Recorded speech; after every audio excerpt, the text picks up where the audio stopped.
लोपर زړګي چې فصلو کې پوسټر ریلیز شو. السلام علیکم ورحمت الله وبرکاته. ملګرو خبرګو د شاهد خان یو بهترین فلم چې نوم یې لوپر زړګي الریډي په دې باندې ویډیو کړی هم خو پای کې صرف شاهد خان اډ شوی و، لکه مخکې پکې هېڅ سټار نه و اډ شوي.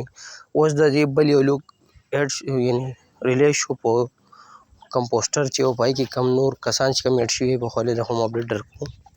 په دې فلم په خولې هم اپډیټ درکوو چې دا به کله ریلیز کېږي او په کوم سینماګانو به ریلیز کېږي. او ټول اپډیټ سره ملګرو په دې ویډیو کې شیر کوو. خو ټول نه مخکې دا ویډیو هماغه خپلو ملګرو سره شیر کړئ، ویډیو لایک کړئ، زموږ چینل سره ضرور سبسکرایب کړئ، بیل آیکن سره هم دباؤ کړئ چې زموږ هر ویډیو تاسو ته په وخت میلاوي.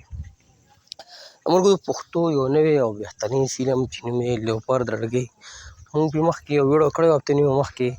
بس پکچر ریلیز شوی د شاهد خان، خو نوي سټار په دې کې لا نه و شامل.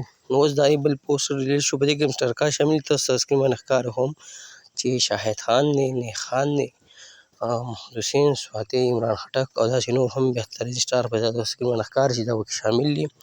ملګرو دا فلم چې د کوم بینر لاندې جوړیږي نو د شاهد فلم پروډکشن طرف نه دی.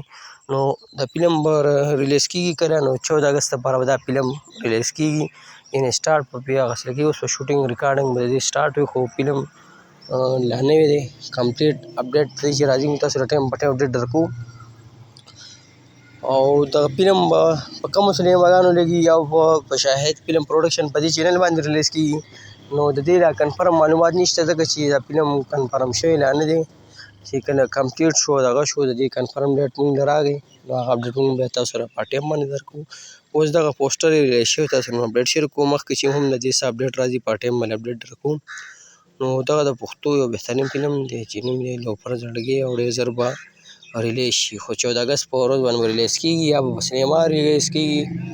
او په سینما نه نو بیا شاهد فلم پروډکشن د خپل یوټیوب چینل دی په دې باندې به ریلیز کېږي.